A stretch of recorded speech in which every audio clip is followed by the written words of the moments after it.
Hola, bienvenue dans Je suis potentiel, ton podcast de développement personnel. Je m'appelle Morgane, alias coach optimiste sur Instagram. Je suis coach de vie. Toutes les semaines, je viens te parler de relationnel et de relations avec soi-même, d'hygiène de vie, de carrière et de spiritualité. Je te partage des clés d'épanouissement personnel, mon cheminement et l'évolution de mes réflexions liées à la connaissance de soi.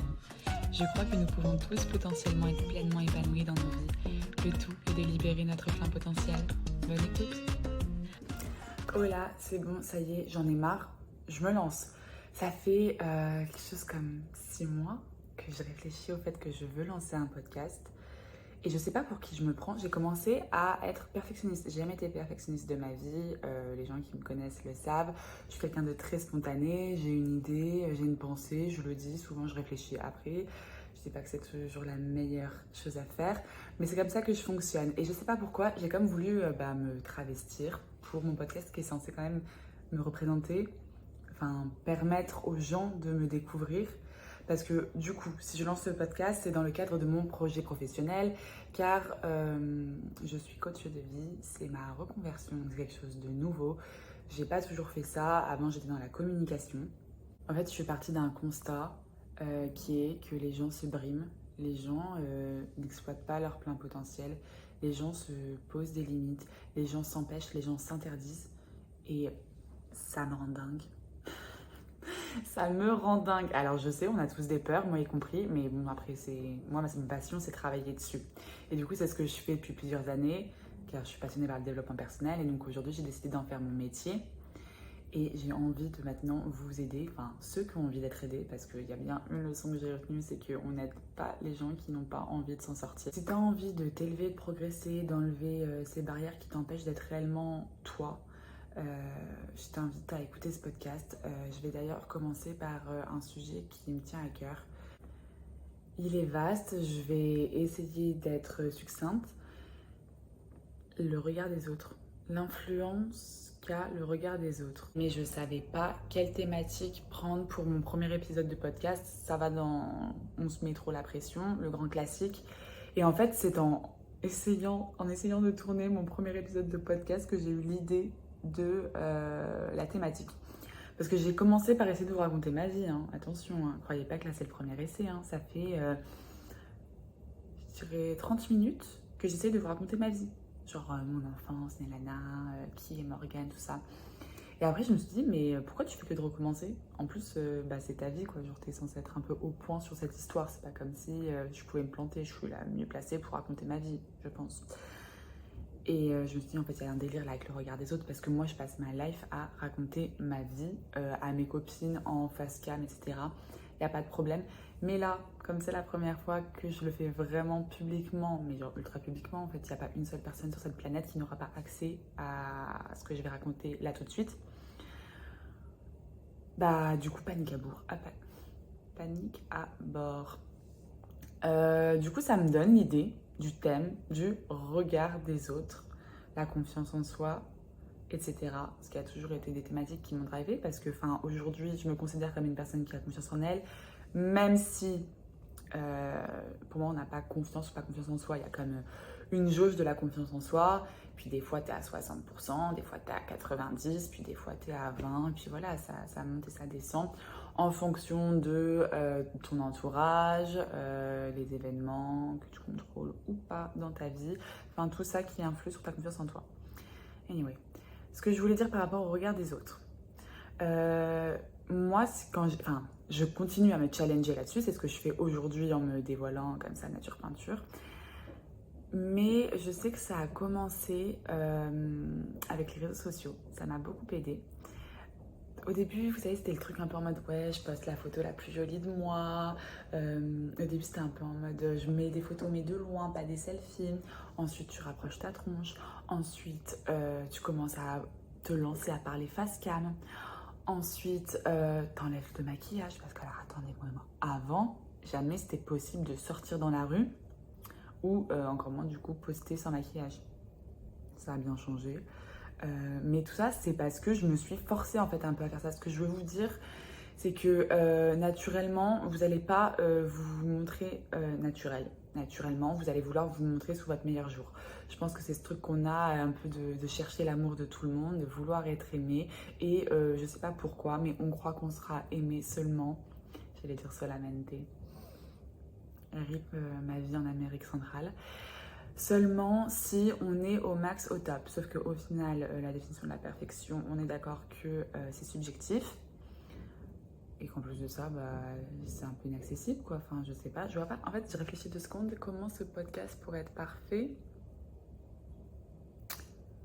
Il peut me convenir, je peux en être satisfaite, mais parfait, là, je vois pas. Parce que, ouais, si j'ai un plan un peu carré, que je trouve que c'est ordonné mes idées, qu'on arrive à me suivre et que je sens que j'ai l'air naturel, enfin, que je suis pas en train de jouer un rôle, que je me reconnais totalement dans ce que je raconte, enfin, ça, c'est très important pour moi. Ça, ce serait peut-être ma définition du podcast parfait, mais je veux aussi que ça apporte de la valeur. Donc ça met quand même pas mal de critères que je peux remplir. Je peux tous les avoir. Je suis sur la voie là tout de suite maintenant. Mais ça ne veut pas dire que tous les critères seront parfaitement remplis. Donc j'aurai tous ces critères, ce qui fait que ce sera un bon podcast. Mais par contre, est-ce qu'il sera parfait? Non, et on s'en fout. Passons. Alors, quand on est enfant déjà, je pense qu'on est conditionné à se faire valider toujours, à devoir plaire aux autres, c'est-à-dire que avec tout ce qui est système de notation à l'école, la gommette verte, la gommette rouge, les bonnes notes, les 20, les zéros, les parents qui disent c'est bien, t'as bien travaillé, au sport on te dit waouh, t'as mis un panier, c'est génial, enfin faut comme toujours être un panier de basket, hein. Il faut comme toujours être au top, le meilleur, et c'est que comme ça qu'on t'encourage. En fait, c'est soit t'es le meilleur et on t'encourage, on te dit bravo, soit t'es une merde et là, soit on dit rien parce que y a rien à dire, ou soit on t'enfonce un peu plus parce que on est des abrutis et qu'on adore enfoncer les gens qui vont déjà mal. Donc bon, alors moi, ce dont je rêve, c'est peut-être utopique, ce serait un peu de déconstruire ces codes qu'on nous a mis dans la tête depuis le plus jeune âge et qu'on se reconnecte un peu plus avec qui on est réellement, plutôt que toujours essayer de matcher avec qui il faudrait être. Parce que déjà, il n'y a pas... Personne ne peut tomber d'accord sur la version que tu devrais être pour plaire à tout le monde. Et en plus de ça, avoir une existence dédiée à plaire aux autres, c'est gâcher ta personne, en fait, genre ta singularité, ce pourquoi tu es sur Terre. Enfin, il y a une phrase assez puissante, plaire à tout le monde, c'est plaire à n'importe qui. C'est vrai, dans tous les cas, c'est courir après un but qui n'a pas de finalité. Tu courras toujours derrière parce que c'est inatteignable. Tu ne peux pas plaire à tout le monde à partir du moment où on est tous différents, on a tous des goûts différents, des manières de penser différentes, des manières de juger différentes. C'est pour ça qu'on match avec certaines personnes et qu'on ne matche pas avec d'autres. Donc si tu passes ton temps à essayer de plaire aux autres, même si tu sélectionnes juste ta famille, tes amis ou j'en sais rien, c'est en fait comme un peu un pattern. Genre même si tu crois qu'en vrai, toi, tu veux juste plaire à tes amis, à ta famille, c'est pas vrai. Parce que ce que tu cherches, c'est à être validé par des gens que tu apprécies, que tu estimes. Ça, c'est des choses qui vont faire que évoluer tout au long de ta vie. Tu vas rencontrer de nouvelles personnes à qui tu voudras plaire, ce ne sera plus les mêmes personnes. Donc, ce sera encore de nouveaux goûts, de nouvelles attentes avec lesquelles il faudra fitter. Alors, imagine un peu si le mec que tu rencontres demain, que tu as envie de pécho, que tu as envie de lui plaire, lui, son délire, c'est les brunes. Alors, il a rien contre le fait que tu sois blondin, mais il aime les brunes quand même, c'est son truc de base. Mais que ton père est tellement fier, peut-être ta mère c'est plus cohérent, ta mère est tellement fière que tu aies la belle chevelure blonde qu'elle avait elle aussi étant jeune et elle adore ça. Donc du coup, toi tu kiffes faire plaisir à ta mère avec tes beaux cheveux blonds, hop, tu représentes un peu le modèle mère-fille parfaite, etc. Mais merde, alors le mec que je veux pécho, il kiffe les brunes, qu'est-ce que je fais? En plus, je sais que je suis fraîche aussi en brune, en vrai, moi les deux me vont. Du coup, tu vas te retrouver le cul entre deux chaises. Et ce que je veux dire, ça va être ça toute ta vie. Donc, il faut vraiment, je pense, se poser sur qu'est-ce qu'on veut nous, toute seule, sans aucune influence externe, pour ne pas avoir à tout le temps se plier en quatre pour essayer de plaire à tout le monde. Puis au final, la vérité, c'est que les gens, s'ils t'aiment vraiment, ils t'aimeront en blonde ou en brune. Bon, là, j'ai pris, un sujet assez superficiel, une couleur de cheveux, tu te dis que on s'en fout. Mais il y a des gens qui se font influer jusqu'à ce point-là. Et ça représente juste l'influence que ça peut avoir sur des sujets vraiment plus importants, sur le choix de carrière, sur la religion, sur toutes ces choses où en fait tu vas vouloir fitter dans un moule parce qu'il y a ce truc autour de toi, cette bulle où tu as envie de rentrer, enfin, ce besoin d'appartenance. Enfin, ça me fait penser à la pyramide de Maslow. Donc dans nos besoins fondamentaux en tant qu'humain, on a ce besoin d'appartenance, on veut appartenir à un groupe, on veut être dans une team, on veut être dans une communauté, oh là là, les problèmes d'élocution.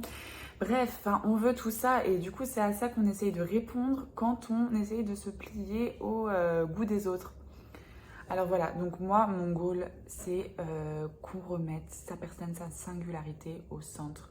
La priorité, c'est de se plaire à soi-même. Parce qu'en plus, il y a un truc que j'ai remarqué, c'est que même quand tu arrives à plaire à tout le monde, supposons, tu es dans cette phase où tu crois que tu as mis tout le monde d'accord, a priori, on est bon, bah en fait, toi, t'es pas si heureuse, tu te dis, mais attends, mais pourquoi je me plais pas? Pourtant, je suis ultra musclée, je fais du 36, j'ai un cul bombé, j'ai des gros seins, je suis intelligente, j'ai fait des études, j'ai bac+5, j'ai les cheveux blonds de maman, je me maquille un peu mais pas trop, donc je suis une meuf qui prend soin de moi mais je reste naturelle.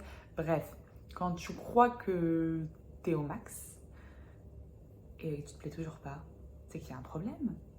Parce qu'en fait, en passant ton temps à essayer de plaire à tout le monde, à rentrer dans les standards qu'on nous a mis dans la tête, que ce soit la publicité, la société, nos parents, etc. Bon, après, c'est un peu la même chose. Nos parents ont été influencés par la société, la publicité, et leurs parents également. Et après, ils ont fait un transfert. Ils nous ont inculqué ce que eux, on leur a inculqué. Donc, si tu casses pas un peu cette chaîne, bah, tu te retrouveras toujours face à ton miroir à te dire mais il manque un truc quoi, genre à être toujours en train de chercher du plus, du plus, du plus et c'est un cercle vicieux sans fin et tellement frustrant de pas se sentir juste assez, juste bien sans avoir besoin de changer, de modifier, de machin. Bon après le progrès c'est quand même le propre de l'homme, donc on aime progresser, se développer, etc. C'est ce qu'on fait depuis la nuit des temps et c'est pour ça qu'on n'est plus des singes. Ok, mais ce que je veux dire, c'est progresser, oui, très important, ma passion, j'adore. Mais en accord avec qui tu veux être, pas avec ce que les gens veulent que tu sois. Mais pour ça, je pense que le plus important, c'est de mettre des barrières à toute forme d'influence néfaste. Parce qu'il y aura toujours de l'influence autour de nous, on sera toujours influencé. Mais au moins, on piocher dans les influences qui nous intéressent. Ce que je veux dire, moi typiquement, je me rappelle pas quand c'était, mais il y a bien longtemps que je ne suis plus sur les réseaux sociaux. Toutes les personnes qui mettent en avant, qui représentent un seul style de beauté, un seul style de pensée, et en tout cas des styles de beauté, de pensée qui ne m'inspirent pas. Parce qu'on a toutes du coup notre singularité qui fait que tu peux pas représenter tous les styles de beauté, t'es un style de beauté, donc tu peux pas tous les représenter. Mais par contre, dans ton discours, dans ce que tu dégages, dans ton énergie, tu peux être ouvert d'esprit et inclusif en fait. Donc bon, je me dis, en faisant un petit truc comme ça, déjà, tu prends des bonnes influences. Ensuite, dans ton entourage, c'est ce qui est le plus important. Bon, ton téléphone, tu passes ton temps dessus, hein, je le sais, me mens pas, te mens pas. Donc déjà il y a le tri téléphone, réseaux sociaux, etc. Et après il y a le tri aussi entourage. Parce que bon, par exemple moi tout ce qu'on dit, mais oui, mais c'est ma mère, mais c'est ma soeur, mais c'est ma meilleure amie, on n'est pas depuis 10 ans. Et on n'en a rien à foutre. La personne, c'est soit elle est nocive, soit elle est positive. Tu gardes que ce qu'il y a de plus dans ta vie. Je te dis pas de couper les ponts avec tout le monde, mais en tout cas au moins de prendre tes distances, de t'entourer dans ton quotidien, de laisser de la place pour les énergies au quotidien à des personnes qui, elles, te font te sentir bien parce qu'en fait, elles t'acceptent comme tu es ou t'encouragent à être qui tu es. Parce qu'au final, c'est un travail qu'on fait, je pense, toute notre vie parce qu'on est en constante évolution. Donc toujours essayer d'être en adéquation, aligné avec la personne qu'on est vraiment, donc nos valeurs, qui on veut devenir, etc. Ça, c'est un travail qui est à faire sur le long terme, qui ne s'arrêtera jamais, il faut toujours réadapter. Donc voilà, le message vraiment pour ce podcast-là, c'est essayer de virer toutes les influences néfastes à la connaissance de soi. Donc ce qui est réseaux sociaux, entourage proche, toutes les personnes qui te tirent vers quelque chose qui ne te ressemble pas, un idéal qu'on t'a mis dans la tête mais qui ne te rend pas heureux toi en fait. Consciemment, pose-toi la question, est-ce que au final, genre moi, ça va me rendre heureuse en tant que personne d'être comme ci ou comme ça? Est-ce que ça m'inspire? Est-ce que ça me fait vibrer? Est-ce que j'estime vraiment ça? Est-ce que j'y porte de l'intérêt et de l'admiration pour ce critère-là? Si tu te vois en train de douter, enfin quand il y a un doute, il n'y a pas de doute, hein, je sais que non. Pourquoi tu changerais pour devenir comme ci ou comme ça? Pourquoi tu continuerais à faire de tels efforts? Pour qui en fait? Demande-toi vraiment si c'est quelque chose qui te nourrit, que tu aimes, qui au quotidien te drive dans le sens où tu as l'impression de répondre à une de tes valeurs fondamentales. Donc ça, c'est encore un travail à faire et que du coup, je fais avec mes coachés sur quelles sont tes valeurs et comment tu peux les nourrir. L'exemple que je peux vous donner me concernant quand j'ai vraiment capté que ma valeur première, c'était la liberté et ça se matérialise de plein de manières différentes. Là, du coup, comme je vous ai parlé un peu du regard d'autrui et pas mal de critères physiques, je vais vous parler de comment j'ai pris de la distance avec les attentes de la société, mais aussi de mon entourage concernant le poids, puisque c'est un vrai sujet souvent un peu plus pour les femmes. Hein. Avant, j'étais persuadée que si tu faisais plus de 60 kilos, en gros, t'étais grosse, quoi. Qu'il y avait comme des cases comme ça. Fallait faire, voilà. Et par contre, si tu faisais moins de 50 kilos, t'étais trop maigre. Enfin, voilà, qu'il y avait vraiment le juste poids, etc. Et en fait, c'est en me mettant dans le sport que j'ai commencé à capter des trucs du genre que le muscle, ça pèse plus lourd que le gras. Donc au final, si tu commences à te fier à ta balance et te dire, bah là, je suis bien, là je suis pas bien, bah ça marche pas parce que du coup ça veut dire quoi? Je vais faire du sport, je vais être plus lourde et je vais me dire Morgane t'as déconné. Ou alors du coup je vais plus en faire, je vais perdre tout mon muscle, je vais être toute flasque, mais du coup je vais me dire top Morgane, c'est bien, t'as perdu du poids. Ça n'a aucun sens. Enfin, en fait ça ne matche pas avec ce que je veux parce que d'un côté moi c'est ce que je veux, je préfère être musclée que pas musclée, mais alors à côté de ça on m'a laissé penser qu'il valait mieux être légère que lourde. Mais alors que si être musclée c'est être lourde, enfin, il y a une couille dans le pâté. Donc du coup, j'ai remis la balance au ventre. Je me suis dit, bon, qu'est-ce qui est le plus important au final? Parce que là, si on prend vraiment le truc, on parle d'une petite machine avec des chiffres. Et en général, il n'y a que toi qui le vois ou à la limite ton médecin. Donc est-ce que vraiment ça a de l'importance, ces petits chiffres? Ou est-ce que ça n'a pas plus d'importance que je vois dans le miroir et comment je me sens voilà, dans mon corps? Donc j'ai fait mon choix et là je sais pas, hein, j'ai pas compté, mais ça doit faire je crois 3 ans que je me suis pas pesée parce que en fait je trouvais ça anxiogène toujours. On me disait bah, quel poids tu fais, il faut faire tel poids. Enfin en fait je me suis dit c'est nocif pour moi cette histoire de poids. On m'a trop mis des trucs dans le crâne que j'ai pas aimé. On a essayé de me conditionner sur des histoires de poids. Bah franchement maintenant que je suis dans mon poids, je me doute plus ou moins quel poids je fais. Je m'en tape. Par contre, j'aime ce que je vois dans le miroir et c'est ça qui est important. Donc voilà, c'est ce que j'aimerais passer comme message, c'est tout ce qu'on nous a mis dans la tête qui sont censés avoir de l'importance n'est pas forcément ce qui a de l'importance pour toi.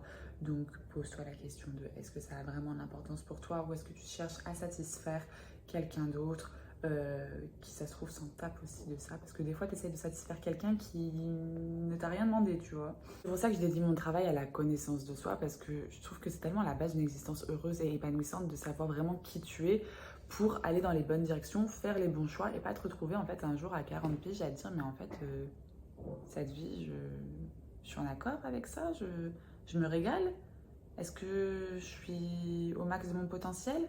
Est-ce que j'honore correctement ma singularité? Donc voilà, il y a quand même pas mal de questions à se poser. J'espère que ça fait germer quelques graines dans ton cerveau, que ça te donne des idées, que tu te sens un peu plus libérée suite à cette écoute de podcast.